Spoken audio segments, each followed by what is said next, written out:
ସାମ୍ବାଦିକ ସମ୍ମିଳନୀରେ ହଟାହଟା ହେଲେ କର୍ପୋରେଟର ଗୋଷ୍ଠୀ। ବ୍ରହ୍ମପୁର ମହାନଗର ନିଗମର ଦୁଇ କର୍ପୋରେଟର ଗୋଷ୍ଠୀ ମୁହାଁମୁହିଁ ହୋଇଛନ୍ତି। ଗୋଟିଏ ମେୟର ସଂଘମିତ୍ର ଦଳେଇ ସପକ୍ଷରେ ରହିଥିବା ବେଳେ ଆଉ ଏକ ପୂର୍ବତନ ବିଧାୟକ ବିକ୍ରମ କୁମାର ପଣ୍ଡାଙ୍କ ସପକ୍ଷରେ ରହିଛନ୍ତି। ଶ୍ରୀ ପଣ୍ଡାଙ୍କ ସମର୍ଥକମାନେ ଗତ ମଙ୍ଗଳବାର ଜିଲ୍ଲାପାଳଙ୍କୁ ଭେଟି ବିଏମ୍ସିରେ ଦୁର୍ନୀତି ନେଇ ଅଭିଯୋଗ କରିଥିଲେ। ଗୁରୁବାର ଏହି ଗୋଷ୍ଠୀ ତରଫରୁ ଏକ ସାମ୍ବାଦିକ ସମ୍ମିଳନୀର ଆୟୋଜନ କରାଯାଇଥିଲା। ବିଏମ୍ସି ମେୟର ଏବଂ କମିଶନର ବିରୋଧରେ ଯେଉଁ ଅଭିଯୋଗ ଅଣାଯାଇଛି ସେ ସମ୍ପର୍କରେ ସାମ୍ବାଦିକ ସମ୍ମିଳନୀରେ ସୂଚନା ଦିଆଯାଇଥିଲା। ବିଶେଷକରି ରାମଲିଙ୍ଗେଶ୍ୱର ପାର୍କର ଆୟରୁ ପ୍ରାୟ 63 ଲକ୍ଷ ଟଙ୍କାର ଟ୍ରଷ୍ଟର ଜଣେ ସଦସ୍ୟଙ୍କୁ କେମିତି ପ୍ରଦାନ କରାଯାଇଛି ସେ ଟ୍ରଷ୍ଟର ବିତାଡ଼ିତ ହୋଇଛନ୍ତି। ଏନେଇ କୋର୍ଟର ମାମଲା ଚାଲିଛି। ଏଣୁ ଅର୍ଥ ପ୍ରଦାନରେ ସମସ୍ତ ନିୟମକୁ ଉଲ୍ଲଂଘନ କରାଯାଇଛି।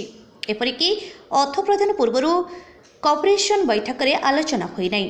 ନିର୍ବାଚିତ ଜନପ୍ରତିନିଧିଙ୍କୁ ମେୟର ଏବଂ କମିଶନର ଅଣଦେଖା କରୁଛନ୍ତି ବୋଲି କର୍ପୋରେଟରମାନେ ଅଭିଯୋଗ ଆଣିଥିଲେ।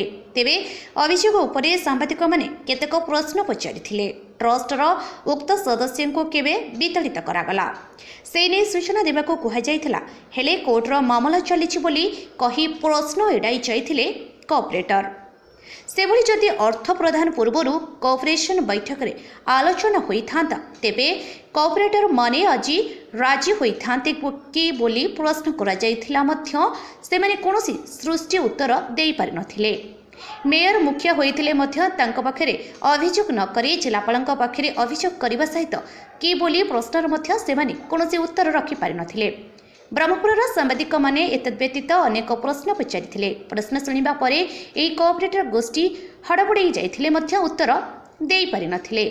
ସାମ୍ବାଦିକ ସମ୍ମିଳନୀ ଡାକି କର୍ପୋରେଟରମାନେ ହଟାହଟା ହୋଇଛନ୍ତି। ଆଜିର ଏହି ଘଟଣା ଦଣ୍ଡରେ ପଡ଼ି ହାଟରେ ଗଡ଼ିଲାଣି ବୋଲି ଚର୍ଚ୍ଚା ଜୋର ଧରିଲାଣି। ପ୍ରସାଦ ପଣ୍ଡା କଣ କହିବେ ଆଜି ଯୋଉ ଭାବେ ପୁଣି ଥରେ ସାମ୍ବାଦିକ ସମ୍ମିଳନୀ ଡାକିଲେ ପ୍ରଥମ ଦିନ ଅଭିଯୋଗ ଉଦ୍ଦେଶ୍ୟ କଣ? ଆଜ୍ଞା ଉଦ୍ଦେଶ୍ୟର ଅର୍ଥ ଦେଖନ୍ତୁ, ଆପଣମାନେ ଯୋଉ ପ୍ରଶ୍ନ କରୁଛନ୍ତି ଆମେ ମଧ୍ୟ ସେଟାକୁ ଅବଗତ କରୁଛୁ। ଯେହେତୁ ଆମର ମେୟର ଆମର କଥା ତାଙ୍କୁ ଶୁଣିବା କଥା, ଆମେ ତାଙ୍କୁ ଶୁଣିବା କଥା। ବିଭିନ୍ନ ପ୍ରସଙ୍ଗରେ ବିଭିନ୍ନ ଜାଗାରେ ଆମେ କହିଲା ପରେ ମଧ୍ୟ ଖାସ କରିକି କମିଶନର ଆସିଲା ପରେ କଣ ହେଇଛି ଆମେ ଜାଣିପାରୁନୁ। ଯୋଉଟା କହିଲେ ମଧ୍ୟ ଶୁଣୁନାହାନ୍ତି। ତାଙ୍କେ ଗୋଟେ କଣ କମିଟି ମିଟିଂ ନାରେ କମିଟି କରିବ ବୋଲି କହୁଛନ୍ତି। ଆମେ ପଚାରିଲେ କମିଟି ତାଙ୍କେ କଲେ କୁଆଡେ ହଉଛି ଆମେ ଜାଣିପାରୁନୁ। ଆପଣ ଗୋଟେ ସାଧାରଣ କଥାଟି ଦେଖନ୍ତୁ ଆଜ୍ଞା, ଆମର ଗୋଟେ ଜାଗା ଟିକେ ଆମେ ଜଣଙ୍କ ପାଖରେ ଯାଇ ଆମେ ଯେତେବେଳେ ଲିଜରେ ଦଉଛେ, ଲିଜ ତ ନୁହଁ ଆମେ 60-40 ପାର୍ଟନରରେ ଆମେ ଆପାର୍ଟମେଣ୍ଟ କରୁଛେ। ଯୋଉ 60% ର ଘର ଆମକୁ ମିଳିଲା, ଆମେ ସେ 60% ର ମାଲିକାନା ହେଲେ ନା ନାହିଁ? 40% ର ସେ ବିଲ୍ଡର ମାଲିକାନା ହେଲା ନା ନାହିଁ?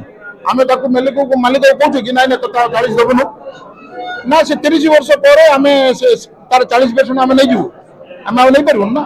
ସେମିତି 40% ଜିନିଷ ଏଥିରେ ଯୋଉ ଲ ଡିପାର୍ଟମେଣ୍ଟ ଯୋଉ ଗାଇଡଲାଇନ ମାନିବାକୁ କହିଥିଲା ସେଥିରେ ମେନସନ ହିଁ ନାହିଁ। 2015ରେ ଯୋଉଟା କି ଲ ଡିପାର୍ଟମେଣ୍ଟ ଦେଇଥିଲା, 2016ରେ ଆଙ୍କେ ଚୁକ୍ତି କରିଛନ୍ତି। ଏବେ କାଲି ତ 14ରେ ତ ପଇସା ଦେଲା, ବିଳମ୍ବରେ କଣ ପଇସାଟା ଦିଆ ହେଇନଥିଲା? ବଢିଆ ପ୍ରଶ୍ନ ପଚାରିଲେ। ଯୋଉ 4 ବର୍ଷ ହେଲା ପଇସା ଦିଆହେଇନଥିଲା, ସ୍ୱର କାହିଁକି ଉଠୁ? ଯେତେବେଳେ ପଇସା ଦେଲେ ଆମେ ସ୍ୱର ଉଠେଇଲୁ। ଦେଲ ଯଦି କେମିତି ଦେଲ, କାହିଁକି ଦେଲ, କଣ ପାଇଁ ଦେଲ, କାହା ହିସାବରେ ଦେଲ, କୋଉ ସର୍ତ୍ତରେ ଦେଲ? ଯଦି ଦେଲ ଆମକୁ କାହିଁ ପତ୍ରୀ କହିଲନି? ଆମେ କଣ କଥା ଦେବୁ କି? ଆମେ ମନା କରିଥାନ୍ତୁ କି ଜଣଙ୍କର ଭଡା ପଇସା ଅଛି ଆମେ କାହିଁ ମନା କରିବୁ? ହେଲେ ଆମେ ଦେଖିଲୁ କାଗଜ ବାହାର କଲୁ, ଆମକୁ ସେ କାଗଜ ଠିକ ଲାଗିଲାନି। ଲ ଡିପାର୍ଟମେଣ୍ଟ କହିଥିଲା ଆମକୁ ଆପ୍ରୁଭାଲ ନେଇକି ତମେ ଏଗ୍ରିମେଣ୍ଟ କରିବ, ତାଙ୍କେ କରିନାହାନ୍ତି। ଲ ଡିପାର୍ଟମେଣ୍ଟ କହିଛି ପୋଖରୀ ଭିତରେ ଅନ୍ୟ କୌଣସି ପ୍ରକାର ଚେଞ୍ଜେସ୍ ହବନି, ଯାହା ହବ ତମେ ଏଣ୍ଡାମେଣ୍ଟ ବୋର୍ଡ କମିଶନର ପରମିଶନ ନେଇକିରି କରିବ। ତା ହେଇନି। ଯେତେବେଳେ ସେଇଠି ମୂର୍ତ୍ତି ବସୁଛି ଆମେ ସ୍ୱାଗତ କରୁଛୁ, ବାଜପେୟୀଙ୍କର ମୂର୍ତ୍ତି ବସୁ, କିନ୍ତୁ ଭଲ ଜାଗାରେ ବସାଯାଉ। ସେଇଠି ଯେତେବେଳେ ଆପଣ ବସଉଥିଲେ ଆପଣ କମିଶନର ପରମିଶନ ନେଇଛନ୍ତି କି? ଆପଣଙ୍କୁ ଅବହେଳା କରାଯାଉଛି ବା ଅଣଦେଖା କରାଯାଉଛି, ଏ ନେଇକିରି ମେୟରକୁ କିମ୍ବା କମିଶନରକୁ ଆପଣ ଜଣାଇଛନ୍ତି? ଏ ବିଷୟରେ ବହୁବାର ଆଜ୍ଞା ବହୁବାର ଜଣାହେଇଛି, ବହୁବାର ଜଣାହେଇଛି। ଯେହେତୁ ଏଇଟା ଗୋଟେ ମୋଟା ଅଙ୍କ, ସେଇଥିପାଇଁ ଆଉ ଆ ଦେହରେ ସମୟ ଅପଚୟ କରିବାକୁ କହିବା ଦୀର୍ଘ ଦିନ ହେଲା ଆପଣମାନଙ୍କୁ ଅପେକ୍ଷା କରାଯାଉଛି। ଡେଫିନେଟ ବହୁତ ଦିନ ହେଲା, ବହୁତ ଦିନ ଆମେ ଜନସାଧାରଣଙ୍କ ପାଇଁ ଆସିଛୁ। ଜନସାଧାରଣଙ୍କର ବିକାଶ କାର୍ଯ୍ୟ ପାଇଁ, ଜନସାଧାରଣଙ୍କର ଭଲ ପାଇଁ ଆମର ଅହରହ ପ୍ରୟାସ ରହିବ। ଯଦି କୌଣସି ପ୍ରକାର ବାଧା ଆସିଲେ ତା ସକାଶେ ମଧ୍ୟ ଆମେ ସାମ୍ନା କରିବାକୁ ସବୁ ପ୍ରକାର କାନୁନ ହଉ କି ରାଜରାସ୍ତାକୁ ହଉ କି ଯାହା ଯୋଉ ପ୍ରକାର ହେଇପାରେ ତା ସକାଶେ ଆମେ ସବୁଥିରେ ପ୍ରସ୍ତୁତ ଅଛୁ।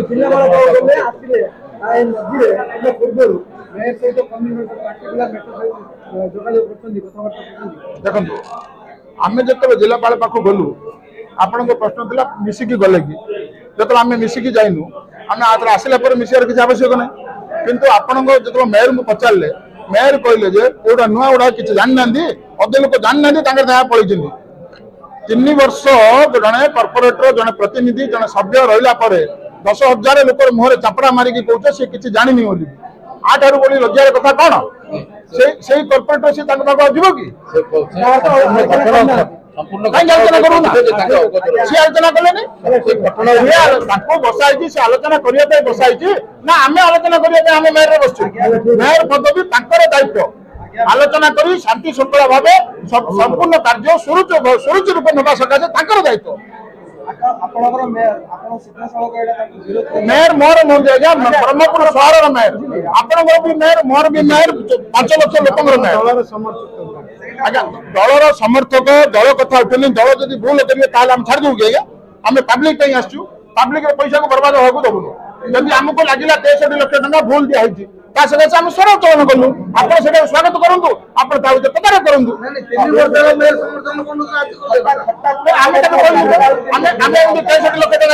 आगुरी घोषण आम विरोध करूँ जेहेतु 63 लाख टका बर्तमान देखिलु आग कमिशनर मैंने जगि रखी रखी बर्तमान कमिशनर आखि बुझी देदेले आम जो आखि बुझी देदेले भाई आखिटा खोल बोली आम कहूँ चाहलु ये तो कथा आउ कौन मो ना Durga Kumar like ward number 17 corporator प्रथम कथा आम सीधा सड़क मेयर मैडम को ना अभियोग आन जो समय कमिशनर सार ना जाहिर कहूँ परवर्ती मेयर मैडम कहते मो जनकर से आप डाक जो डॉक्यूमेंट देती आम डॉक्यूमेंट देचु आपण माध्यम आम ये जो 63 लाख टकार बिलटा देती सेटा को कारण को डॉक्यूमेंट हिसाब से सार्वजन करे मुझे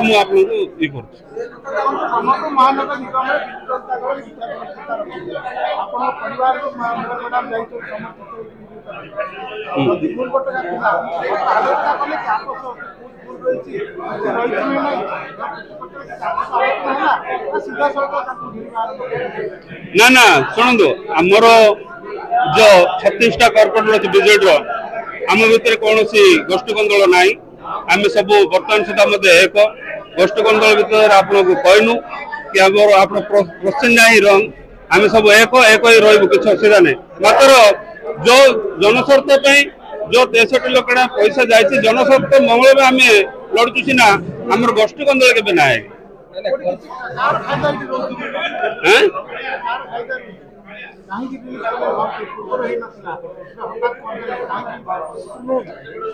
एडा जो आप पचारे कार फायदा कार मंद रही आपण ही तदंत कर काढ़े आप डाके प्रेसमेंट करुचु जो 63 लाख टका देती सर्वजन कर बोले आप माध्यम प्रश्न उत्तर जदि न मिले जदि जनसम प्रश्न जदि उत्तर देवेनि आम कहूँ आम दिली आम लोकों थ्रू आम जो कॉर्पोरेटर मैंने सब मिले पचारचु एटा लोकों प्रश्न आगे आमर नु जदि लोक प्रश्न न आंदोलन नब राजरास्ता भूल जदि होने आईन आश्रय नब गंजम जिलार जिला प्रतिनिधि श्रीकांत कुमार बेहरा रिपोर्ट अपराह्न लाइव।